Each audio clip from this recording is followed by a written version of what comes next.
Quero cumprimentar a amada igreja com a graça e a paz de nosso Senhor Jesus Cristo. Estou muito feliz por poder compartilhar da graça e do amor de Deus com os amados irmãos aqui nesta linda cidade, nesta igreja que, sem sombra de dúvidas, é a igreja mais linda dessa cidade. E eu não entendi porque você não deu um glória a Deus bem forte. Essa igreja é a mais linda dessa cidade. Quero louvar a Deus pela vida do pastor presidente desse ministério, pastor Claudio Honor, bem como sua mãe indigna esposa, pastora Weslane, homem e mulher de Deus, a quem o Senhor levantou para dar saúde ao rebanho na cidade aqui presente. Quero louvar a Deus e transmitir o abraço do meu pastor Antônio Márcio, que os tem em alta conta, no mais alto nível de consideração. Quero louvar a Deus também pela vida do meu ilustríssimo pastor divino, secretário de missões, e da sua esposa Luciana, que me receberam com um acolhimento ímpar. Irmãos, nós que saímos para pregar em muitos lugares, somos recepcionados por muitas pessoas, temos diversos tipos e níveis de tratamento, mas o do pastor divino excedeu qualquer nível que eu já tenha visto. Deus abençoe tua vida, meu pastor, por essa razão, que o Senhor possa engrandecer o nome dele na tua vida. Você que foi e é canal de Deus para que estivéssemos aqui nessa noite. Me faço acompanhar do evangelista João Carlos, homem de Deus, que veio por todo o caminho edificando a minha vida, alguém com quem compartilho as maravilhas de Deus, ao passo que Deus as revela ao meu coração. Sem demorar, quero te pedir que abra sua Bíblia no livro do profeta Miqueias, no capítulo 1. Miqueias, capítulo 1. Vamos ler o verso 1, 3 e 5.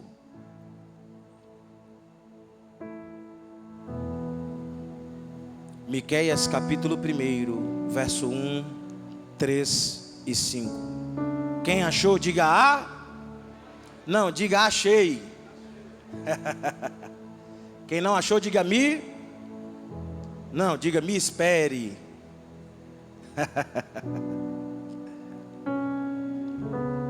Miqueias capítulo 1, verso 1 diz assim: palavra do Senhor que veio a Miqueias, morastita, nos dias de Jotão, Acás e Ezequias, reis de Judá, a qual ele viu sobre Samaria e Jerusalém.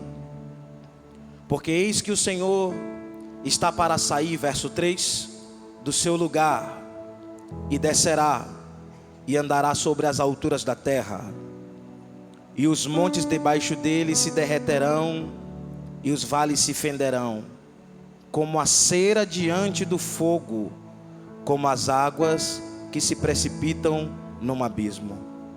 Pai, tua palavra já é abençoada por si só, e ela é quem é poderosa para nos abençoar na noite de hoje. Fale aos nossos corações, tanto quanto o Senhor já tem falado ao meu coração, no poder do nome de Jesus. Amém. Eu gostaria de pedir a sua atenção para alguns fatos muito importantes. Desde que sou criança, correndo pelos corredores da Assembleia de Deus em Salvador, me acostumei a ver por muitas vezes as ações miraculosas de Deus no meio do seu povo. Me lembro de uma ocasião na qual havia uma cruzada evangelística na igreja, e que por conta do espaço acontecia na parte externa. Durante essa cruzada evangelística, o pastor convidado para estar ministrando a palavra era tremendamente usado por Deus em milagres, prodígios e maravilhas. Me recordo que em um dado momento daquela cruzada, ele convidou um obreiro que estava tomando conta dos carros que estavam sendo estacionados, para estar no palco daquela cruzada, porque Deus havia mostrado a ele que faria um grande milagre, retirando um câncer que ele tinha na região do abdômen. Chamaram aquele obreiro, e eu era criança com algo em torno de 8 anos de idade. Preste atenção, eu era criança com apenas 8 anos de idade, e quando eu ouvi aquilo despertou em mim um desejo profundo de ver aquilo acontecer. Eu comecei a correr por entre as pernas dos irmãos daquela multidão, até que cheguei diante do palco. Diante do palco, eu levantei o TNT, a proteção que tinha na frente do palco, entrei por debaixo do andame, subi as escadas, e ainda criança, engatinhei por debaixo das pernas dos pastores e dos obreiros, porque eu não era uma criança fácil. E quando eu cheguei debaixo do pastor que estava orando, aquele obreiro estava lá com a camisa aberta, o pastor estava com as mãos cheias de óleo, e o que os meus olhos viram me deixaram chocado. O pastor que estava pregando colocou a mão no abdômen do obreiro, e enquanto ele orava, a mão dele começou a entrar no abdômen do obreiro, e entrou até o punho. Ninguém me contou, ninguém me falou a respeito. Eu vi com meus olhos, e eu fiquei estupefato, meu pastor. Aquele negócio foi tremendo para mim.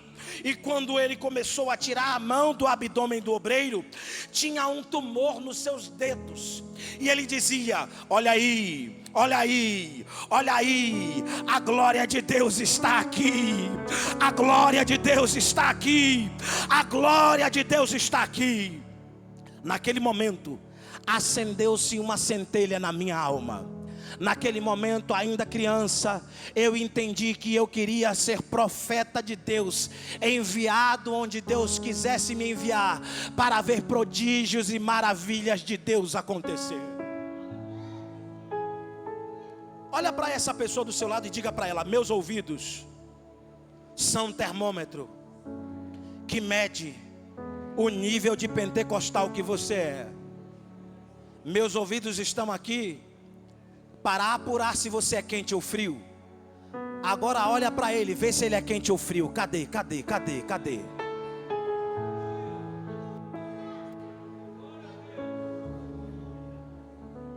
Ainda quando criança, me recordo do dia em que minha mãe disse que nós todos na família deveríamos reunir os nossos colchões na sala, porque dormiríamos reunidos na sala. Colocamos os nossos colchões na sala, minha mãe e meu pai, o colchão de casal, eu e minha irmã, nosso colchão de solteiro. Nós nos divertimos, brincamos e demos risada. O que eu não sabia quando criança é que minha mãe estava fazendo aquilo porque 3 dias depois, meu pai, ouça isso, meu pai faria uma cirurgia para tirar um tumor de dentro da cabeça.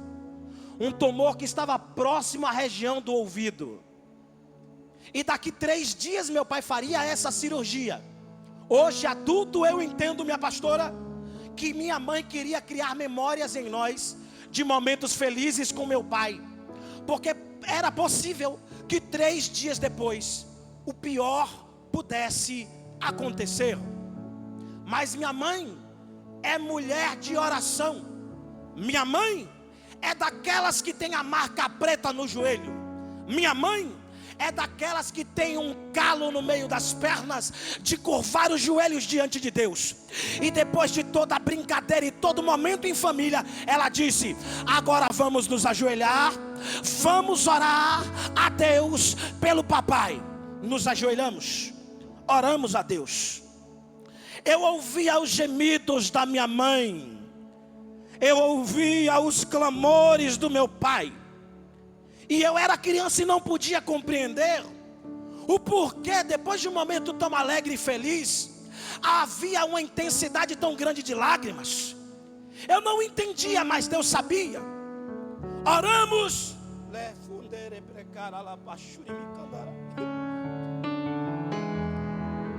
e fomos dormir. Acordamos de manhã, com os gritos da minha mãe. Glória a Deus, aleluia, glória a Deus, aleluia. Eu não sei se você está sentindo o que eu estou sentindo aqui, irmão. E meu pai dizia: bendito seja Deus, bendito seja Deus. Acordei. E por que meu pai e minha mãe estavam gritando daquele jeito? Te explico. Porque quando eu levantei eu percebi. Meu pai tinha uma marca branca de algo que escorreu pelo rosto através do ouvido. E no travesseiro tinha um tumor que antes estava na cabeça do meu pai. No travesseiro tinha um tumor que antes estava na cabeça de meu pai. No travesseiro tinha um tumor que antes estava na cabeça do meu pai. Deus me trouxe a esse lugar para acender uma centelha no teu coração. Então eu vou dedicar uma palavra de Deus para acender brasas na tua alma. Se prepara. Tem problemas que vieram para te matar, mas Deus vai tirar da tua cabeça e vai ficar no travesseiro. Tem coisa que veio para te derrubar, mas Deus vai tirar da tua cabeça e vai ficar no travesseiro. Tem coisa que veio te paralisar, mas Deus vai tirar da tua cabeça e vai ficar no travesseiro. Cadê a tua adoração? Cadê?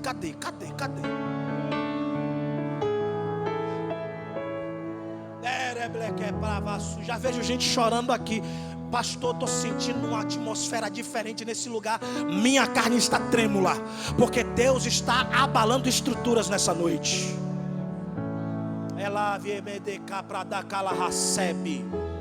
Já vejo a centelha acendendo em corações aqui. Observe. O que acabamos de ler do texto do profeta Miqueias me causa bastante consternação.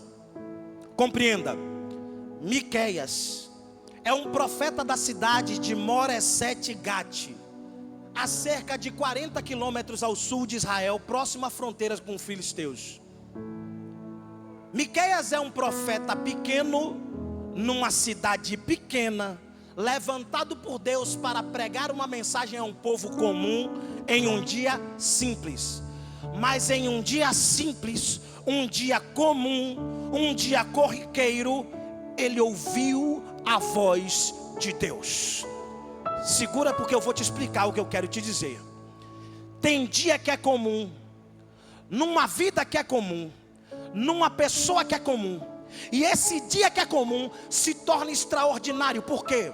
Porque essa pessoa que é comum está ligada com Deus, e Deus decide se manifestar num dia comum, numa pessoa comum, mas com uma voz extraordinária. E quando Deus decide manifestar a sua voz, que é extraordinária, num dia comum, aquilo que é comum se torna sobrenatural. Compreenda, presta atenção. No período do profeta Miqueias, haviam em Israel, meu pastor divino, cerca de 5 profetas, todos contemporâneos: Oséias, Jonas, Amós, Miqueias e Isaías, dos quais o maior deles, sem dúvida alguma, era Isaías.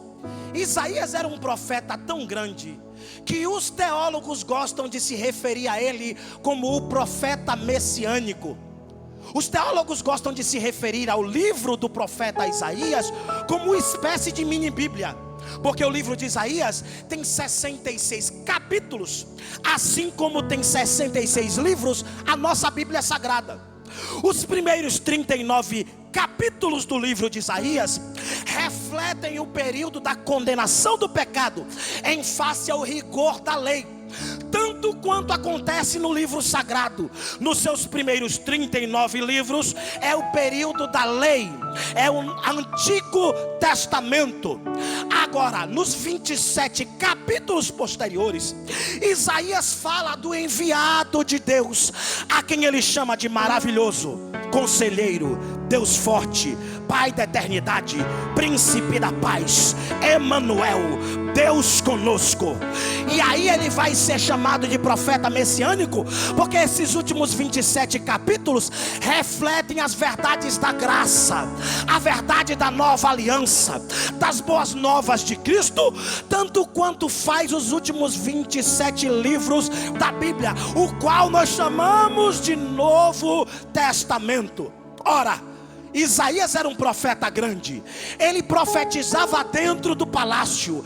Ele foi levantado na capital, que era Jerusalém, para profetizar diante de reis e príncipes. Mas Deus decidiu levantar Miqueias, um profeta pequeno, no interior, numa cidade pequena, no meio de um povo comum. Te explico o porquê. Pergunta para mim, por que, pastor Tércio? Pergunta mais forte, fala, por que, pastor Tércio? É porque Isaías era grande. Mas o profeta Isaías, meu pastor, começou a profetizar antes do rei Jotão. Ele começou a profetizar no reinado do pai do rei Jotão, a quem a Bíblia chama de Amazias ou Uzias. O rei Uzias foi um rei bom perante o Senhor. Ele fez o que era reto diante do Senhor, mas ele perverteu o seu caminho. Foi diante do altar de incenso e ofereceu oferta a Deus, mas ele não era sacerdote, ele não era da tribo de Levi, de modo que quando ele apresentou incenso a Deus no altar de incenso, Deus feriu ele com uma lepra na testa. O rei Uzias foi retirado do trono enquanto ainda estava vivo, e foi recluso no leprosário. Jotão passou a reinar. É quando Deus levanta o pequeno profeta Miqueias. Por que Deus não usou o profeta grande? Te explico. Porque o profeta grande não podia ouvir Deus. Por que ele não ouvia Deus? Meu pastor, segura a revelação de Deus. É porque enquanto Uzias estava de pé, o ministério de Isaías estava caído. É porque enquanto Uzias estava vivo, o profeta Isaías estava morto. É porque enquanto Uzias respirava, a voz profética de Isaías estava sufocada. Está entendendo? E quando Deus não pode se manifestar naquele que é grande, então ele pega a voz daquele que é grande e coloca na boca daquele que é pequeno. Meu Deus! Eu vou repetir para você entender. Deus coloca a voz daquele que é grande na boca daquele que é pequeno. A voz daquele que é grande na boca daquele que é pequeno. A voz do que é grande na boca do que é pequeno. Eu vou traduzir para você. Tem gente que é grande, tem gente que pode, tem gente que tem dinheiro, tem gente que tem posição, tem gente que tem status, mas Deus não se manifesta nele, porque muitas vezes ele acha que Deus está querendo usar o tamanho dele. Aí Deus pega a voz dele que é grande e coloca na boca do pequeno. Por quê? Por quê? Se prepara para dar glória. Te explico por quê. Minha pastora, é porque Deus não vai usar o tamanho do profeta.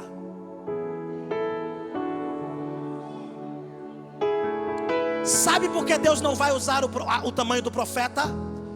É porque o profeta que será usado no tamanho de Deus. Segura essa verdade para a tua alma. Deus está dizendo algo para você nessa noite. Não é você que precisa ser usado no seu tamanho. Deus não vai descer no seu nível para te usar no seu tamanho. Ele vai pegar você e levar para o nível dele, para te usar no tamanho dele. Só quem pode adorar ele nessa noite. A voz daquele que é grande está se manifestando nessa noite na boca daquele que é pequeno. A voz daquele que é grande quer encher a boca daquele que é pequeno. Tem boca de pequeno cheio da presença daquele que é grande. Aí cadê?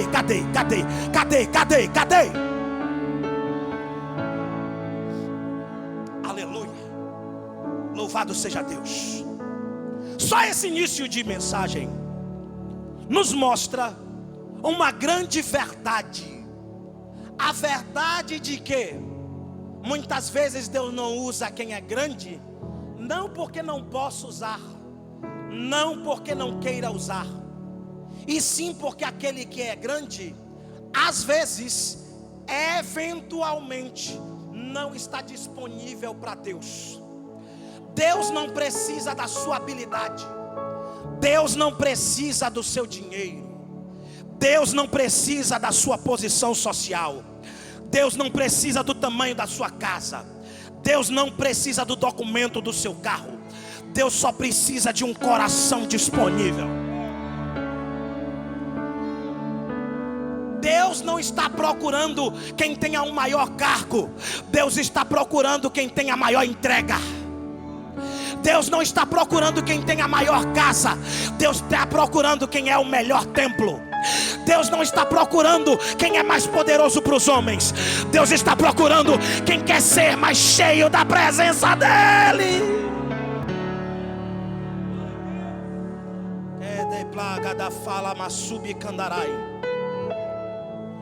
Interessante é que o profeta Miqueias começa a sua profecia declarando dessa maneira, escuta por gentileza.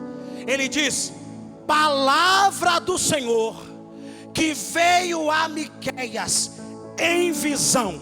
Repita comigo: palavra do Senhor que veio a Miqueias.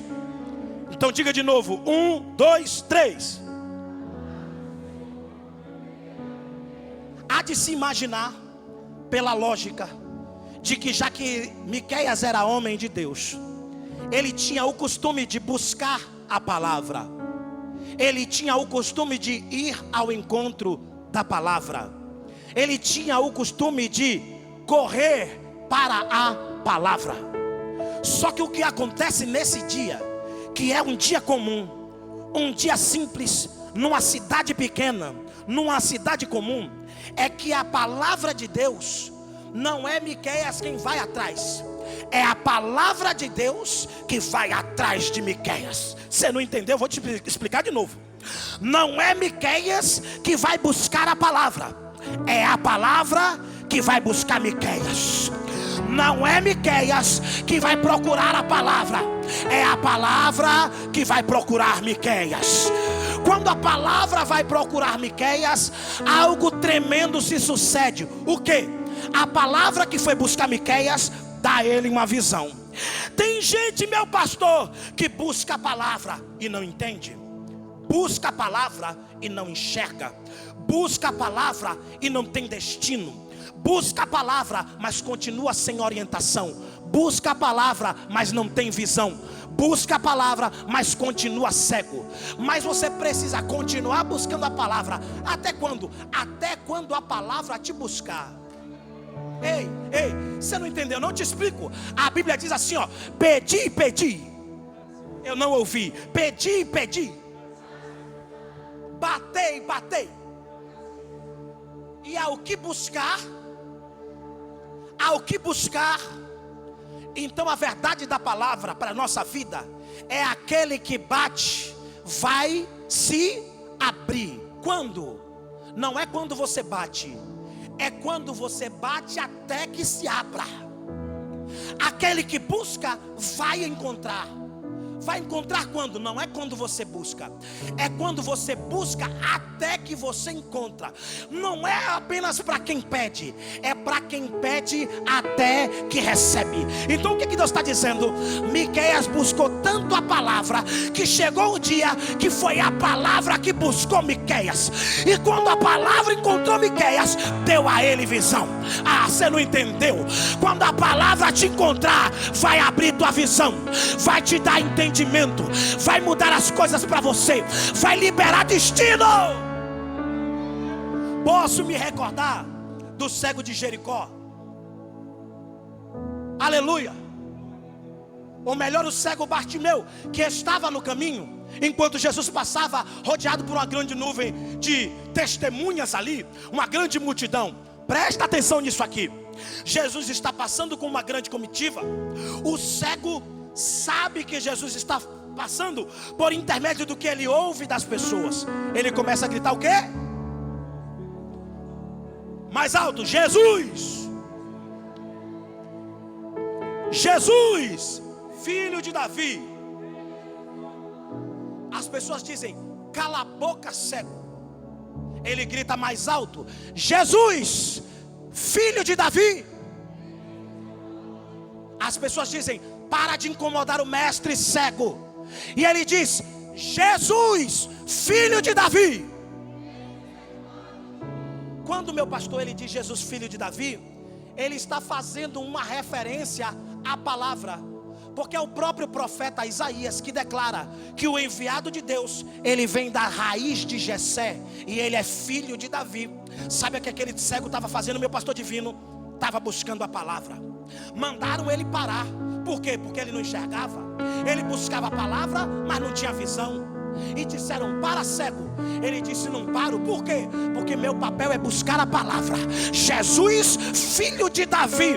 Alguém disse: você está incomodando o mestre. Você é cego. Para, porque você está buscando a palavra, mas você não enxerga. Ele disse: meu papel é buscar a palavra. Aí entenda comigo, Jesus que está sendo interpelado, agora depois de ouvir 3 vezes, diz assim: cadê esse cego? Cadê ele? Nesse momento, o cego para de buscar a palavra. Agora é a palavra que vai buscar o cego. Meu Deus do céu, meu Deus! Não é o cego mais que busca a palavra. Agora é a palavra que foi buscar o cego. Quando Jesus chega, ele faz uma pergunta: que queres que te faça? Espera aí, presta atenção. Para mim e para você, pode parecer uma pergunta simples, pode parecer uma pergunta boba, pode parecer uma pergunta comum. O que que um cego quer? O que que um cego quer? Então segura essa revelação de Deus. Tem gente que está cego para a palavra, mas está querendo carro. Tem gente que está cego pela palavra, mas está querendo casa. Tem gente que está cego para a palavra, mas está querendo prosperar nos negócios. Aquela pergunta não era simples, porque aquela pergunta era Jesus querendo ver se o cego tinha prioridade na prioridade. Jesus queria ver se o cego sabia atribuir prioridade no que é prioridade. Aquele cego dá uma lição a cada um de nós. Sabe por quê? Ele podia ter o carro, ele podia pedir a casa, ele podia pedir riqueza, ele podia pedir sucesso. Mas entenda, do que vai adiantar eu ter o carro se eu não enxergo para dirigir? Do que vai adiantar ter a casa se eu não tenho olhos para admirar? Do que vai adiantar ter o casamento se eu não posso admirar a beleza do meu cônjuge? Do que vai adiantar ter a empresa se eu não posso admirar a exuberância do que Deus me deu? Então ele declara: primeiro eu preciso enxergar, depois Deus me dá o resto. Primeiro eu preciso enxergar, depois Deus me acrescenta o resto. Primeiro eu preciso buscar a Deus, e as demais coisas Deus vai me acrescentar. Tá entendendo? Você primeiro precisa de visão, e depois Deus acrescenta o resto. Como eu sinto graça de Deus nesse lugar. Como eu sinto graça de Deus. Alashuri me candará lavassai. Ele diz: a palavra veio a mim, abriu minha visão. Então quando a palavra vier ao teu encontro e encontrar em você prioridades bem definidas, algo tem que acontecer. O que? Tem que abrir tua visão, tem que tirar as escamas dos teus olhos, tem que te fazer enxergar.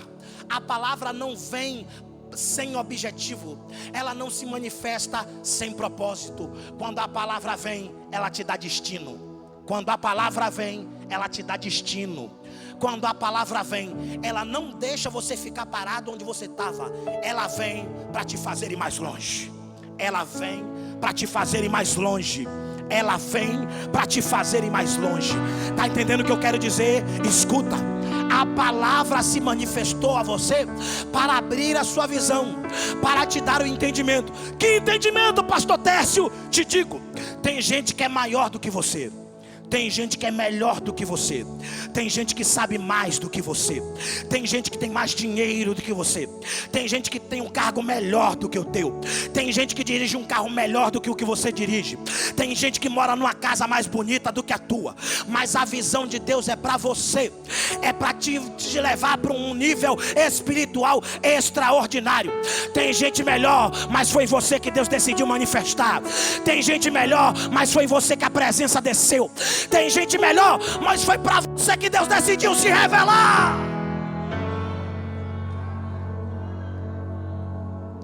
Eu vou te dar 30 segundos para adorar o Senhor, irmão.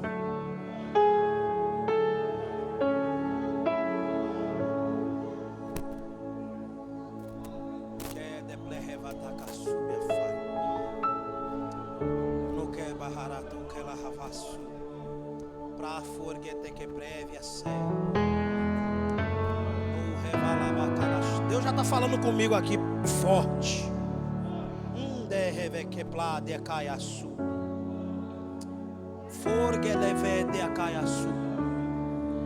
O Senhor me mostrava, pastor, um cansaço que não é físico. O Senhor me mostrava um grande peso nos teus ombros. O Senhor me mostrava o Senhor cheio de ferramentas, mas faltando gente para manipular as ferramentas. E o Senhor mandava eu te dizer: eu vou fazer um rebuliço, porque eu estou encerrando um período de lutos consecutivos. Meu Deus, lutos atrás de lutos, perdas atrás de perdas. E o Senhor manda te dizer: eu vou começar a levantar pessoas pequenas para fazer coisas grandes. Eu vou levantar a pessoas que não têm cargo, que não têm nome, que não são, para confundir aquelas que são. Porque não é teu papel nem tua obrigação fazer a igreja dar certo. Ele diz, o Senhor, para a tua alma: descansa, porque quem vai fazer a igreja dar certo sou eu. Eu sou o teu Deus, me manifesto em ti. Ele diz assim: eu tiro dores que você sente na coluna, eu tiro dores que você sente no pescoço. Sabe por quê? Porque o cansaço foi tão grande que você dorme e quando acorda, acorda moído, acorda cansado, porque as preocupações têm triturado você. Mas o Senhor te diz: hoje eu te dou uma nova habilidade. Essa habilidade já te fez sofrer, já te fez derramar lágrimas. Eu te dou a capacidade de esperar, mas não é uma espera ansiosa, não é uma espera de quem sofre, é uma espera de quem sabe que Deus vai fazer. Porque Ele manda te dizer: os que esperam no Senhor renovarão as suas forças. Eu vou renovar as tuas forças. Eu vou levantar quem opere as máquinas que eu te dei. Eu vou fazer coisa grande, diz o Senhor. Se eu fosse você, eu adorava.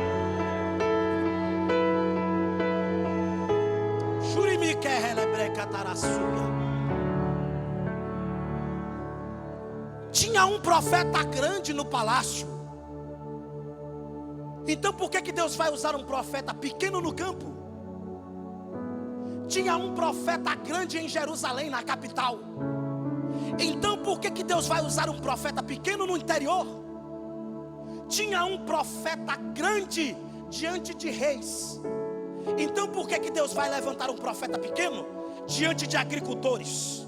Escuta, é porque Isaías, quando estava diante do rei Uzias, não conseguia ver Deus. Ele mesmo declara isso no seu livro, no capítulo 6. Ele diz: no ano em que morreu o rei Uzias, eu vi o Senhor. Eu vou liberar uma palavra para a tua alma, que vai responder muitas das tuas orações. Se prepare e levanta a mão. Tem coisas que Deus deixou você perder para Ele te encontrar. Tem coisas que Deus deixou você perder para você não se perder. Tem coisas que Deus deixou você perder para Ele não perder você. Tem coisas que Deus deixou morrer para que Ele pudesse te dar vida.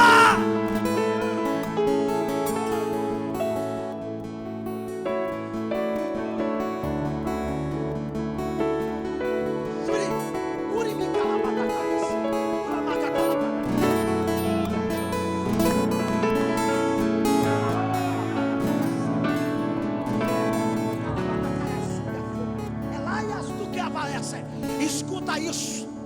Enquanto Uzias estava vivo, Isaías só ouvia Uzias e não ouvia Deus.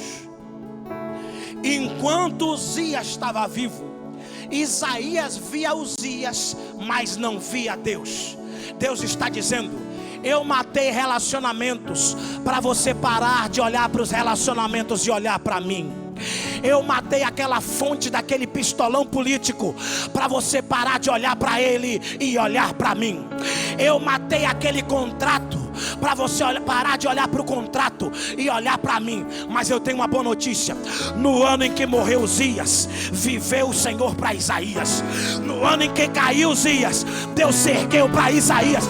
No dia mais difícil da tua vida, Deus vai se manifestar poderosamente. Quem crê começa a adorar.